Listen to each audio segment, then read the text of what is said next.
L'homme de l'atoll de José Mossei, publié en 1926, lu par Coralie pour Vocalivre.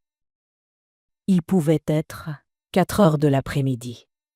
Sur la mer luisante et plate comme une nappe de mercure, le schooner Harry, ses voiles amenées, glissait lentement, sans un ressaut, vers la passe étroite faisant communiquer avec le large, le lagon, du petit atoll dressé, comme un bouquet de verdure au milieu du Pacifique.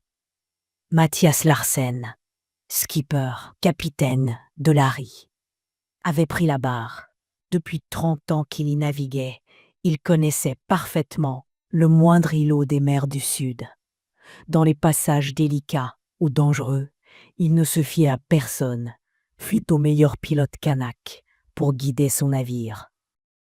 À l'avant, l'unique officier de l'Harry, Gustav Larsen, jeune homme de 20 ans, le propre fils du skipper, se tenait debout auprès du guindeau, prêt à mouiller au commandement.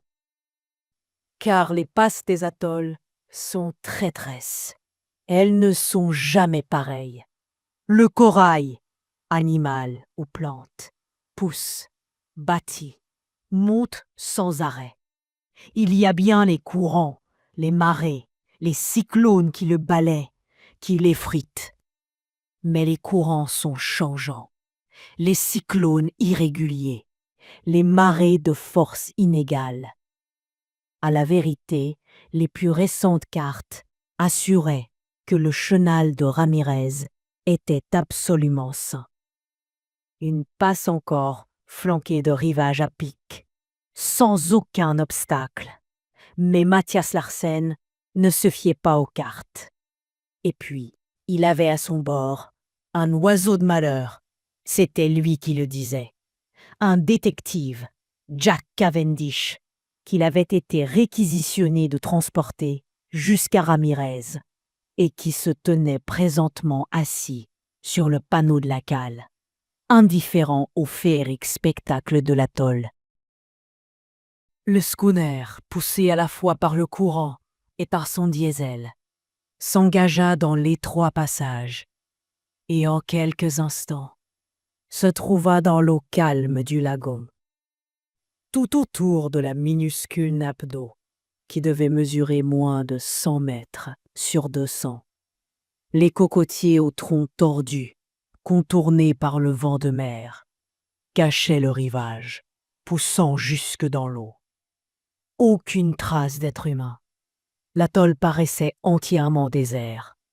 L'Harry, qui avait stoppé son moteur, n'avançait plus que par la vitesse acquise. Lorsqu'il eut atteint le milieu du lagon, il fut presque immobile. Mathias Larsen fit mouiller l'ancre. Dans le silence ambiant, le choc de la lourde masse de fer contre l'eau calme et le galop de la chaîne dans l'écubier résonnèrent étrangement. Fini pour le moteur, grommela Larsen en lâchant la barre.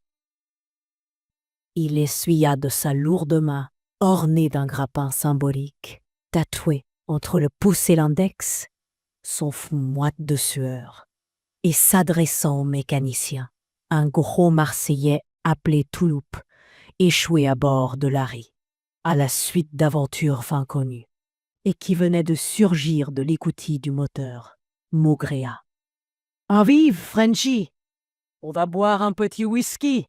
On l'a bien gagné, hein? »« I think so », assura Marius Touloupe, avec un accent inimitable.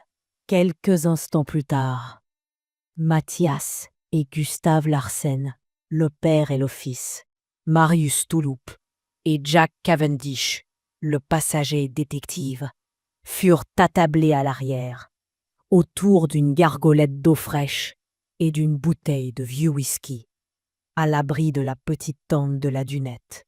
« Alors ?» demanda Mathias Larsen, en versant l'alcool dans les verres épais disposés devant lui. « Vous descendez tout de suite à terre, Mr. Cavendish ?»« Oui, capitaine. Le plus tôt j'aurai réglé cette affaire sera le mieux, » fit brièvement l'interpellé. Petit homme sec, dont le visage rasé, un peu jaune sous le hâle, indiquait que quelques gouttes de sang chinois roulaient dans ses veines. « Comme vous voudrez, » ricana Mathias Larsen. « Mais dites donc, vous n'avez pas peur? Si votre docteur est ici? Hein? Dans 1 heure et demie, ce sera nuit noire. Et les cocotiers n'ont pas d'oreilles. » Jack Cavendish passa ses lèvres minces. « Ceci me regarde, capitaine, » dit-il plutôt sèchement. « Si le docteur est dans l'atoll, je le démasquerai. Et conformément à la réquisition que vous avez reçue, je vous inviterai à me donner 2 de vos hommes pour que force reste à la loi. » « Ha! Je vous les donnerai. Ha!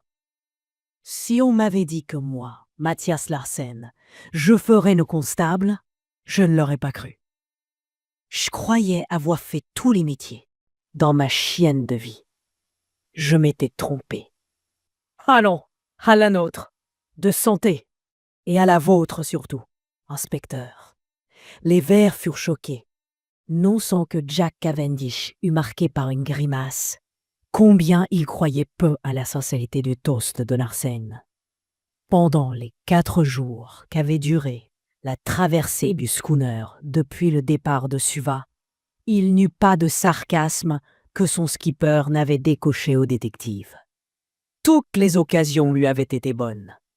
Pourtant, Jack Cavendish, homme taciturne s'il en fut, avait évité soigneusement tout prétexte à discussion. Au repas, qu'il partageait avec Mathias Larsen et son fils, Jack Cavendish parlait peu, répondait par monosyllabes, et sitôt le café avalé, s'en allait à l'avant, près du guindeau, sa place favorite, où il demeurait immobile pendant des heures, à méditer ou à consulter un certain petit carnet rouge où il prenait ses notes. Le détective était ce que l'on appelle l'homme du devoir. Il considérait sa fonction comme un véritable sacerdoce.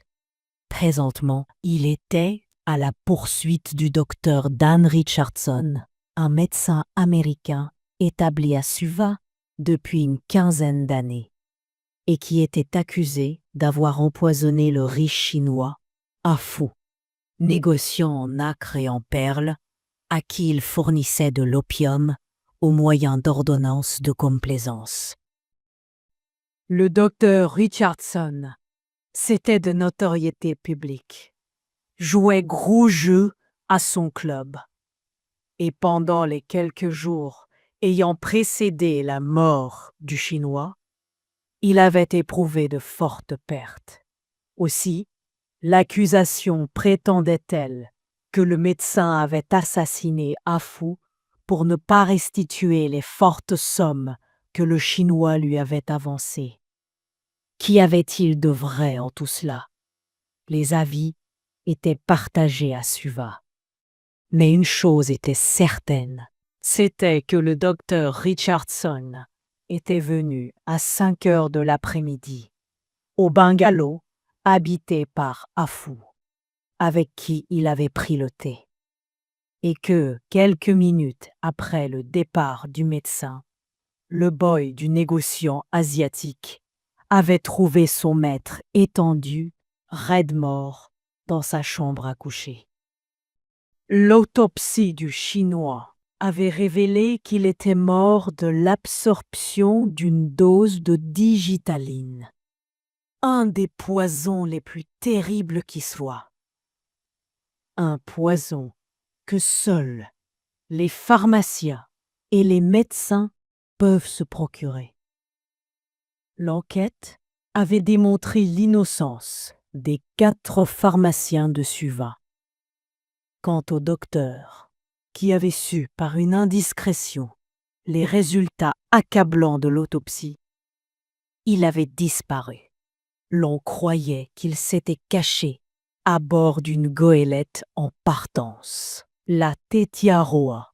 Mais le capitaine de ce petit navire, à son arrivée à Fakarawa, quelques semaines plus tard, avait facilement pu faire constater que le médecin n'était pas, ni n'avait jamais été à son bord. Et les semaines avaient passé. Finalement, Jack Cavendish, après une fastidieuse et minutieuse enquête, avait pu apprendre que le fugitif s'était réfugié dans l'atoll Ramirez, un des îlots de l'archipel des Ellis, où il était l'hôte d'un de ses anciens amis, le trader suisse Mathieu Cournel, qu'il avait soigné à Suva quelques années auparavant et qu'il avait sauvé de la mort. Et ainsi, muni d'un warrant en règle de l'attorney de Suva, Jack Cavendish s'était embarqué sur Larry avec la mission de s'assurer si le docteur était bien à Ramirez et, dans l'affirmative, de l'arrêter et de le ramener à Suva. Le capitaine Mathias Larsen avait été dûment réquisitionné de prêter main forte au détective pour l'arrestation de l'inculpé, qu'il devait ensuite enfermer en lieu sûr à bord de son navire et ramener aux Fidji. Toute chose qui ne lui plaisait qu'à demi, d'où ses sarcasmes au détective. Ayant de nouveau empli les verres, le capitaine Larsen conclut. « Je vais vous donner 2 hommes pour vous conduire à terre, Mr. Cavendish. Takelao et Namori sont des gaillards. Si votre docteur veut faire le malin, ils le trousseront comme une dinde de Noël. Et tâchez d'être de retour avant la nuit. Dans les atolls, avec ces Kanaks, on ne sait jamais. À la vôtre et à la santé de votre docteur. En attendant de le voir pendu. » Mathias Larsen leva son verre. Ses voisins l'imitèrent. Jack Cavendish mouilla à peine ses lèvres avant de reposer le sien. Puis, s'étant incliné devant les 3 hommes, il se dirigea vers la coupée du petit navire, d'où pendait une étroite échelle de bois et de cordes. Mathias Larsen siffla. Il lança quelques ordres, et peu d'instants plus tard, la pinasse du schooner, un canot d'environ 4 mètres de longueur, vint se ranger sous l'échelle. Jack Cavendish y descendit aussitôt et s'assit à l'arrière. Les 2 Kanaks, ayant largué l'amarre de coco qui retenait l'embarcation à Larry, empoignèrent leurs avirons, sur lesquels ils tirèrent avec vigueur. En peu d'instants, la pinasse, glissant rapidement sur l'eau calme du lagon, eut atteint un petit appontement, fait de quelques pieux enfoncés dans l'eau, sur lesquels reposaient d'épaisses planches. Jack Cavendish, ayant ordonné aux Kanaks de l'attendre, y grimpa, puis, à pas rapide, traversa l'étroite plage de sable blanc aux reflets verdâtres qui étincelait comme du sel sous les rayons du soleil. En quelques foulées, il eut atteint la forêt de cocotiers et de pandanus qui couvrait presque entièrement l'anneau de corail, et sous laquelle il s'engagea. Ainsi que de coutume, l'habitation du trader ne devait pas être loin de l'appontement où se faisait son trafic. Entre les arbres, Jack Cavendish distingua plusieurs larges pirogues à balancier qui avaient été tirées là, à l'abri du soleil. Mais aucun être vivant. Le détective, tâtant dans sa poche la crosse de son pistolet automatique, s'engagea dans un assez large sentier qui serpentait entre les arbres. Presque aussitôt, il entendit un petit rire. Il se retourna, mais ne vit personne.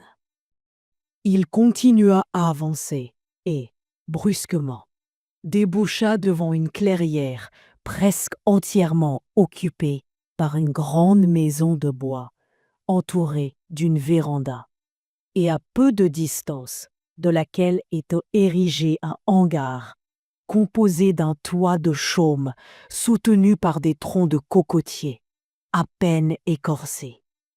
Sous ce rudimentaire abri, un amas d'amandes de coco achevait de sécher en répandant une odeur fade et écœurante, le copra. Sous la véranda, un homme de race blanche, vêtu d'un costume de toile kaki, pieds nus, un casque de liège cabossé sur la tête, était assis devant une table, seul, le coude posé sur un livre placé devant lui. Le crissement du sable sous les souliers du détective lui fit lever la tête. Jack Cavendish le regarda. Un homme qui paraissait entre 40 et 45 ans, de taille moyenne, maigre, osseux, dont le visage, comme craquelé par les rides, éclairait de 2 petits yeux d'un bleu pâle. Jack Cavendish, qui avait en tête le signalement précis et détaillé du docteur Richardson, pensa que rien ne s'opposait à ce que l'inconnu fût celui qu'il cherchait. Taille moyenne, yeux bleus, il fallait voir. D'ailleurs, le docteur Richardson était remarquable par une verrue poussée sur sa joue droite. Le détective continua à avancer. Il ne fut bientôt plus qu'à quelques pas de la véranda. L'inconnu, qui s'était levé, le regardait sans mot dire. Mr. Cornell demanda enfin Jack Cavendish. « C'est moi » répondit l'inconnu, tranquillement. Et, ayant lancé un regard interrogateur à son visiteur, il attendit. Jack Cavendish lui lança un rapide regard. Un regard professionnel. Ce Mr. Cornell, en vérité, pouvait très bien être le docteur Richardson. Mais 2 verrues, point. Seulement, sa joue droite était traversée par une longue et large cicatrice rose, juste à l'endroit occupé par la verrue sur la face du docteur. Et Mr. Cornell, c'était à considérer, avait parlé avec un indubitable accent américain. C'est certainement lui, pensa Jack Cavendish, qui reprit. Mystère Mathieu Cornell, n'est-ce pas? Non. Mathieu Cornell, mon cousin, est reparti pour Frisco le mois dernier, à bord du schooner Seeger qui m'avait amené.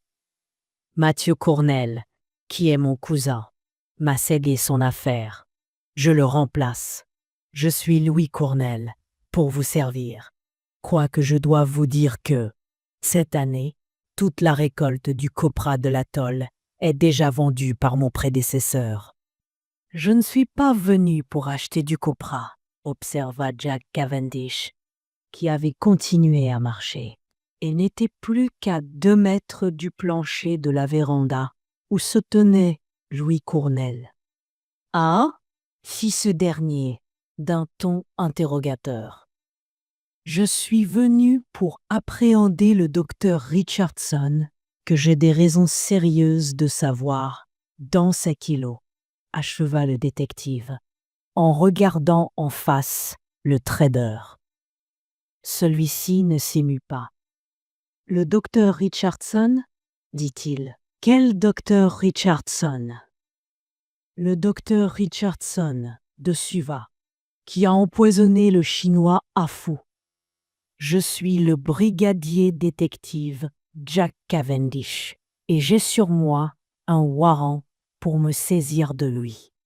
Si Louis Cornell était le docteur Richardson, il possédait une formidable dose de toupet et de cynisme. Car, sans se départir de sa politesse glaciale, il répondit. « Si vous êtes vraiment certain que ce docteur Richardson est dans l'atoll, il n'y a pas de raison pour qu'il n'y soit pas. Je vais mettre quelques Kanaks à votre disposition, et vous fouillerez l'îlot. Il n'est pas grand. En vous attend. Vous pourrez en avoir fait le tour avant la nuit. Mais je vous avoue que je n'ai pas entendu parler de ce gentleman. Un gentleman qui avait un grain de beauté sur la joue droite, juste à l'endroit où vous avez une cicatrice. Mister Cornell, remarqua le détective. Ah, c'est en effet une étrange coïncidence. J'ai été blessé, il y a 2 mois, par l'éclatement d'une bouteille de soda. La chaleur, vous comprenez? Si vous croyez que je suis le docteur Richardson, ne vous gênez pas de le dire. Je possède mes papiers en règle, et vous les montrerai volontiers. Pour le surplus, vous pouvez fouiller l'atoll, ainsi que je viens de vous le proposer. Jack Cavendish, pendant 2 ou 3 secondes, ne répondit pas. Il était indécis, interloqué, troublé. Le calme de Louis Cornell lui en imposait, quoi qu'il en eût. Et celui-ci, ayant retiré son casque pour éponger la sueur qui coulait de son front, Cavendish vit que ses cheveux étaient noirs, d'un noir franc et luisant. Rien de la chevelure blonde du docteur Richardson. Il est vrai qu'il pouvait s'être teint les cheveux. « Voulez-vous me faire voir vos titres de propriété de l'atoll » dit-il enfin. « Venez, fit Cornell, indifférent. Jack Cavendish, sans mot dire, gravit les quelques marches de bois qui permettaient l'accès de la véranda. Il traversa celle-ci et, derrière Cornell, pénétra dans la vaste pièce qui occupait tout l'intérieur de la case. Une demi-obscurité y régnait. Jack Cavendish vit le hamac où dormait le trader.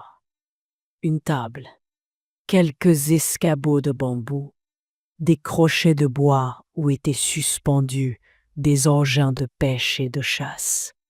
Et enfin, 2 coffres en bois de coffre à coins de cuivre, posés sur des bols de poterie remplis d'eau, afin de les préserver, eux et leur contenu, des fourmis et autres insectes rongeurs. Louis Cornell ouvrit le plus petit. La serrure fonctionna en faisant teinter un timbre grêle. Cornell, le couvercle soulevé, se pencha vers l'intérieur de la boîte et en retira un tube de fer blanc qu'il ouvrit. Il contenait des papiers roulés. « Voici, fit le trader, la copie de mes lettres et les lettres de mon cousin Mathieu, qui ont abouti à la négociation. J'étais à Frisco. Et voici un extrait de l'acte de vente passé à Frisco chez Maître Gershwin. Prenez connaissance. » En silence, Jack Cavendish saisit les papiers qui lui étaient tendus. La clarté du soleil couchant, qui s'engouffrait par l'ouverture servant de porte, était suffisante pour qu'il pût lire. Il se rendit compte, d'un coup d'œil, que les documents qui lui étaient soumis étaient en règle. « C'est bien, » dit-il en les rendant au trader. « Et vous n'avez pas entendu parler qu'un blanc ait débarqué dans l'atoll au cours des 2 derniers mois? À moins qu'il soit venu à la nage, je ne vois pas comment il aurait pu aborder. Depuis le départ du Sea Girl, aucun navire n'est venu à Ramirez. Et si mes Kanaks avaient vu quelqu'un, ils me l'auraient dit. Ils sont une centaine, y compris les femmes et les enfants. La récolte du copra est terminée depuis longtemps. Ils n'ont rien d'autre à faire qu'à pêcher et à bavarder, et ils ne s'en privent pas. Leurs cases sont de l'autre côté de l'atoll. Vous pouvez toujours les interroger. » Jack Cavendish se sentit découragé. Et puis, Richardson pouvait très bien avoir abordé dans l'atoll et en être reparti, peut-être sur cette Sea Girl, à moins qu'il ne se trouvât plus simplement sur un autre atoll des Hélices. De nombreux îlots portent des noms espagnols: Ramirez, Abranjuez, Bermudez. La confusion était possible. Louis Cornell, qui avait remis ses papiers dans leur tube et le tube dans le coffre. Referma doucement ce dernier, dont la serrure tinta. Puis-je autre chose pour vous, mystère Cavendish demanda-t-il, toujours aussi calme. Non, rien, fit le détective, sa résolution prise. Je vous demande de m'excuser de vous avoir dérangé. Il n'y a pas de quoi. On s'ennuie dans les îles, et toute distraction est la bienvenue, assura froidement Louis Cournel, qui, très poli, reconduisit son visiteur jusqu'à l'escalier de la véranda, et s'étant incliné, le regarda s'éloigner. Jack Cavendish se dirigea vers l'embarcadère où il avait laissé la pinasse de Larry. Il n'était pas content de lui. Au fur et à mesure qu'il cheminait, un regret le prenait. Il avait obscurément conscience d'avoir été berné. Tout lui prouvait que Louis Cournel n'était pas le docteur Richardson. Et pourtant, il se sentait persuadé que c'était lui. Oui, mais s'il arrêtait le trader, et que celui-ci fût vraiment Cournel, comme le démontraient ses papiers, la carrière de Jack Cavendish n'irait pas plus loin. Ce serait la révocation et la misère. À son âge, quelle autre carrière entreprendre? Et il n'était pas déjà si aimé, aussi bien à Suva que dans tout l'archipel. Ayant rejoint le canot, il demanda à Takelo de l'accompagner.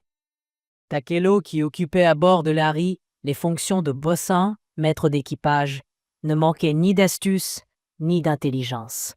Avec lui, Jack Cavendish s'enfuit au village des Kanaks, situé de l'autre côté de l'atoll.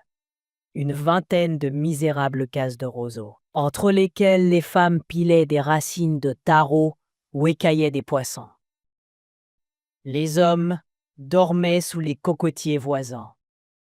Péniblement, Jack Cavendish interrogea une dizaine de naturels, hommes et femmes.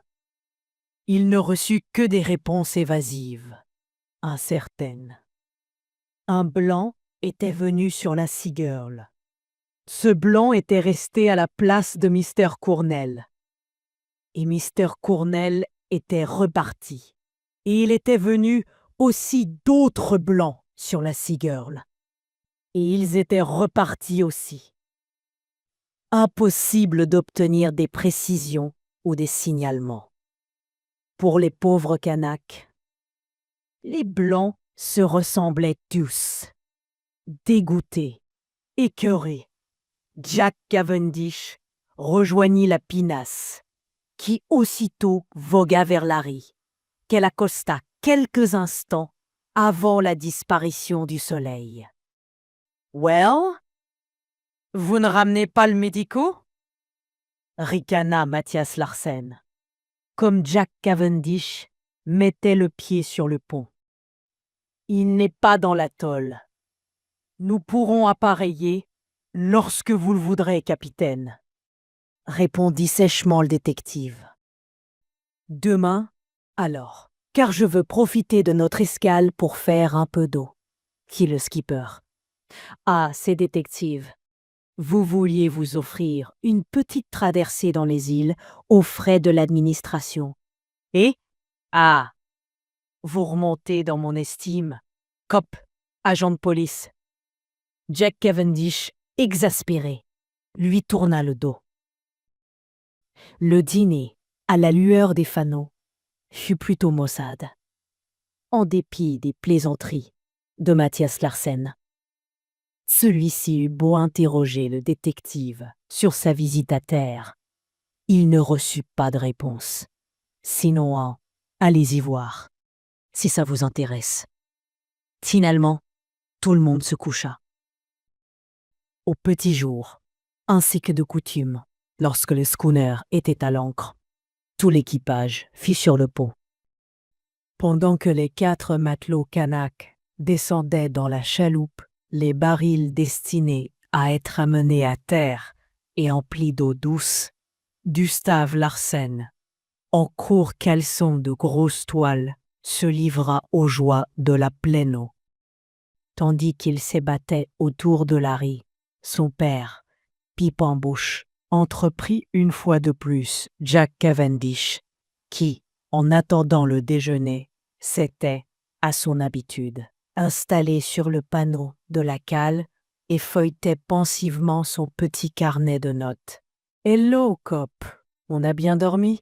Je parie que vous avez rêvé du docteur, avec des menottes et la barbe pas faite? Ha ha ha. Nous partons à 10 heures. Les vents sont bons en ce moment. Après-demain, nous serons à Anatoa, et dans 2 semaines au plus, nous mouillerons en rade de ce cher Suva. Vous pourrez dire que vous aurez fait le meilleur voyage de l'année, cop. Et sans le moindre embêtement, car, entre nous, le docteur vous aurait donné des... » Un hurlement rauque coupa la parole au skipper. Devenu subitement pâle, il bondit vers le bastingage, sur lequel il se pencha. C'était Gustave, son fils, qui avait crié. Mathias Larsen le vit, qui se débattait convulsivement au milieu d'un tourbillon d'écume, comme un homme qui a perdu le contrôle de ses mouvements. Mais les 2 Kanaks, occupés à arrimer dans la chaloupe les petits barils vides que leur amenaient leurs camarades, avaient tout vu, eux aussi. Avant que Larsen ait eu seulement le temps de prononcer un mot, le gigantesque Namori piqua une tête dans l'eau couleur d'opale, où il disparut, pour reparaître à toucher Gustave Larsen, lequel continuait à barboter maladroitement, comme un nageur qui va couler. Namori, d'un coup de poing à la nuque, l'étourdit, et l'empoignant comme un paquet, le jeta littéralement sur son dos et fonça vers l'échelle suspendue le long du schooner, qu'il atteignit en quelques brasses. S'y accrochant, il en escalada lestement les degrés et, arrivé sur le pont, faillit se heurter à Mathias Larsen, qui s'était jeté à sa rencontre. Tous 2 étendirent sur le panneau de la cale le jeune homme sans connaissance et virent qu'un filet de sang coulait le long de son mollet gauche.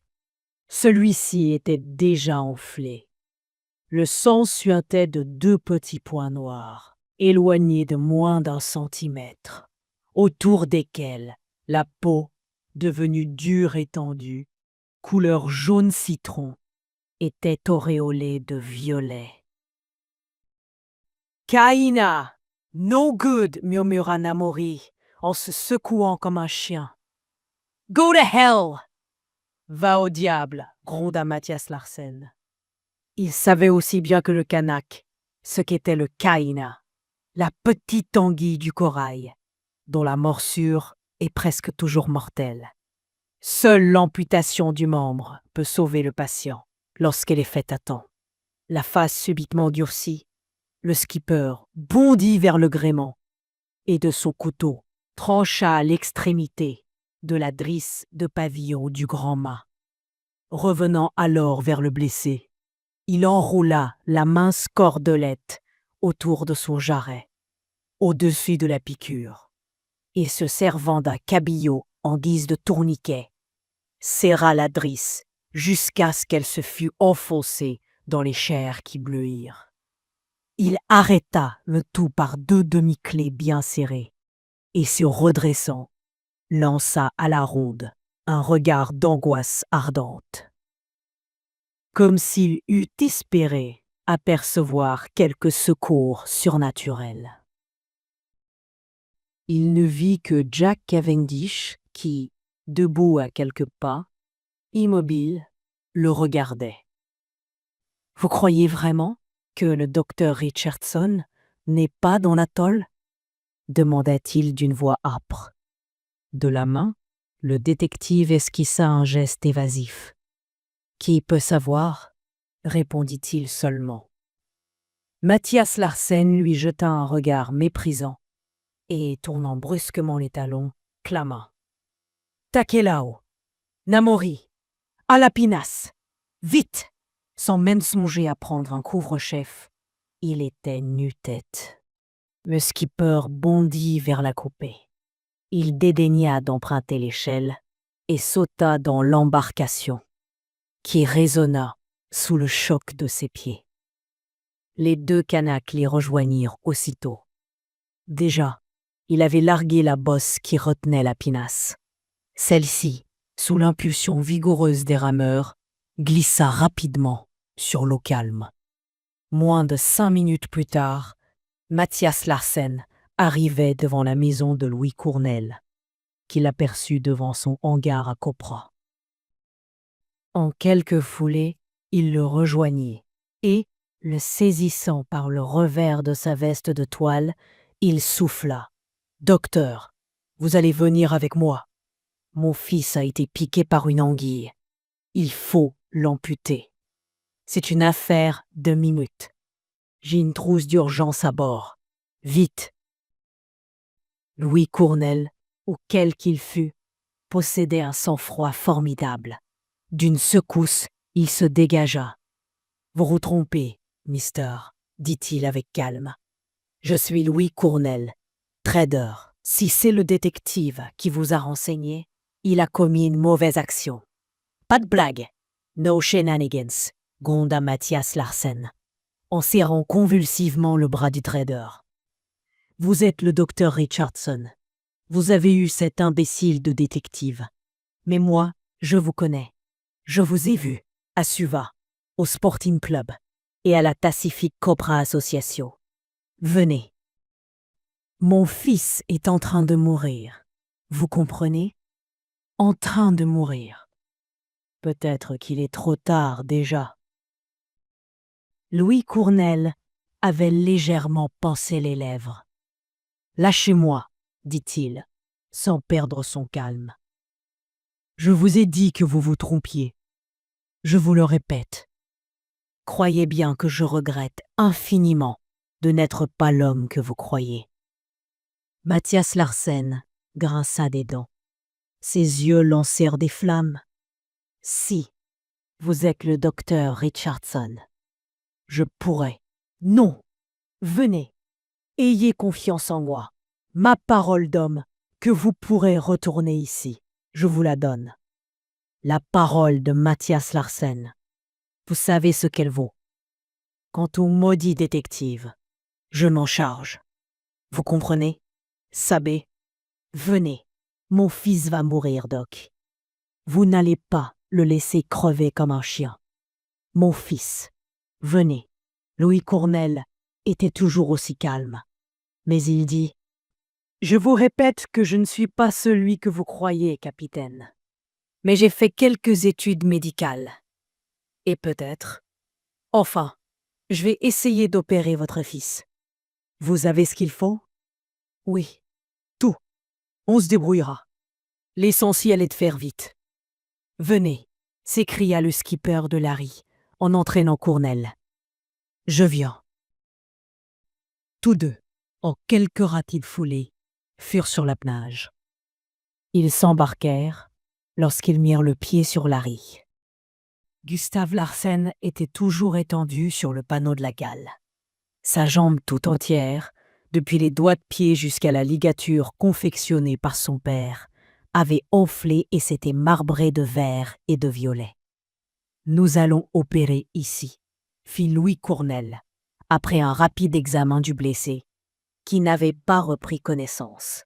« Capitaine, vous apporterez un drap propre. Faites bouillir de l'eau. Il me faudra 2 aides, vous et ce gentleman. » Et de son bras étendu, il désigna Jack Cavendish, qui, debout à quelques pas, l'observait d'un air songeur. À partir de ce moment, Louis Cournel, ou quel qu'il fût, ne s'occupa plus que du blessé.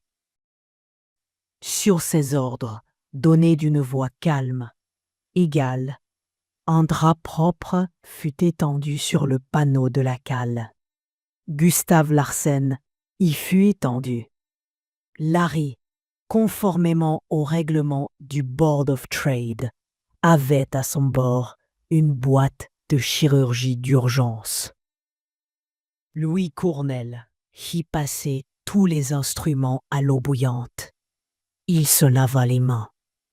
Et tandis que les 4 matelots Kanak, groupés autour du patient, le maintenaient solidement, l'énigmatique personnage, debout auprès de la jambe blessée qui pendait le long de l'hiloire de la cale, campait sur sa jambe droite, les pieds d'équerre et les jarrets pliés, dans la position classique du chirurgien, traça rapidement, d'une main qui ne tremblait pas, la ligne d'incision. Armé du couteau, il sectionna la peau, sans faire de bavure. Sur son ordre, Jack Cavendish, debout à son côté, rétracta alors les chairs à l'aide d'instruments appropriés, afin qu'il pût trancher plus facilement les muscles. L'os fut dénudé. La scie l'attaqua. À ce moment, Gustave Larsen, reprenant ses sens, poussa un hurlement d'atroce douleur. Il voulut se redresser, mais les 4 robustes Kanaks, dûment stylés, le maintinrent. Cournel, impassible, passa l'artère fémorale, puis la ligatura avec un fil de soie préparé d'avance. Les sutures furent faites, et enfin, Cournel pratiqua le pansement, sans entendre les hurlements de l'opéré. « Tout va bien, » dit-il, après que Gustave Larsen eut été descendu dans son lit, dans sa petite cabine. « Grâce à la ligature que vous avez opérée, capitaine, le venin ne s'est pas répandu dans l'organisme, ou du moins en petite quantité. Je pense que, d'ici une semaine, votre fils sera hors de danger. Je demeurerai à bord pendant ce temps. Une hémorragie peut toujours se produire. Je vous remercie, docteur. Je suis prêt à payer ce que vous me direz, s'écria Mathias Larsen. Rien du tout. Je ne suis pas chirurgien. J'ai fait de mon mieux en me rappelant mes études. D'ailleurs, l'opération était d'une simplicité extrême. Aucun autre mot ne fut échangé. Que pensait Jack Cavendish? Il ne le dit pas. 1 heure plus tard, Mathias Larsen, Cavendish et le mécanicien de Larry déjeunèrent en compagnie, sans que fût prononcé le nom du docteur Dan Richardson. De temps à autre, Jack Cavendish regardait Cournel à la dérobée. 1 semaine passa, pendant laquelle Louis Cournel ne quitta pour ainsi dire pas Larry. Jack Cavendish ne disait toujours rien. Un matin, enfin Louis Cournel enleva les drains et les sutures qui maintenaient la plaie de l'opéré, lequel était déjà en convalescence, et confectionna un pansement léger et sec. « Tout va bien, » dit-il au skipper qui assistait à l'opération. « Le malade ne court plus aucun danger. » Je m'en vais donc vous quitter, capitaine. Très heureux d'avoir pu vous être utile. Et je vais vous raccompagner à terre, fit Mathias Larsen. Tous deux montèrent sur le pont et rejoignirent Cavendish, assis sur le panneau, comme à son habitude. Mr. Cournel s'en va. Voulez-vous lui dire au revoir, Mr. Cavendish? Fit Larsen, sérieux. Le détective s'était levé. Je regrette, dit-il. Mr. Cournel, je ne le connais pas. Je connais le docteur Dan Richardson, que je suis chargé d'arrêter. Au nom de Sa Majesté, le roi d'Angleterre, Dan Richardson, je vous arrête. Veuillez me laisser vous passer les menottes, ainsi que l'exige le règlement. Louis Cournel s'était reculé d'un pas. Bosh! Des blagues, intervint, riant, Mathias Larsen, en se plaçant entre les deux hommes. Vous plaisantez, Cop? Allons, pas de blague. Serrez la main à Mr. Cournel et ne nous retardez pas. Nous sommes restés assez longtemps dans ce maudit atoll. Je ne plaisante pas du tout, capitaine. Et je dois vous avertir que si vous aidiez l'inculpé ici présent à entrer en rébellion contre la loi, votre responsabilité serait fortement engagée. Le Riot Act prévoit. J'ai dit pas de blague, cop. Et ça suffit. Qui est le maître à bord? Moi. Well, allez vous cacher dans votre cabine, que je ne vous voie plus, ou je vous colle au fer, moi-même. Jack Cavendish pinça ses lèvres minces. C'était à prévoir. Vous saurez ce que cela vous coûtera, capitaine, dit-il en s'écartant avec dignité. Venez, Mr. Cornell, conclut le skipper, qui ajouta dès qu'il fut dans la pinasse avec le sauveur de son fils. Et ne craignez rien. Le cop ne fera rien contre vous. Mathias Larsen vous le dit. J'ai confiance en vous, capitaine, répondit le trader avec simplicité. À 10 heures du matin, comme l'avait dit Mathias Larsen, Larry, poussé par son diesel, franchit la passe faisant communiquer le lagon de Ramirez avec la haute mer. On va avoir un fameux temps jusqu'à Onatoa, cop, fit Larsen au détective, la manœuvre terminée. Je n'en sais rien. Mais je sais que je vais vous faire envoyer au pénitencier, capitaine, riposta Cavendish, sèchement. Vous êtes rudement sûr de vous, remarqua le skipper, sans s'émouvoir autrement. Il s'éloigna sur ces mots, les seuls qu'il devait adresser aux policiers, ce jour-là. Le lendemain matin, Jack Cavendish, lorsqu'il voulut, ainsi qu'il le faisait chaque jour, s'asseoir sur le panneau de la cale, trouva sa place occupée par un lourd caillebotis qui séchait. Il dut s'installer un peu plus loin.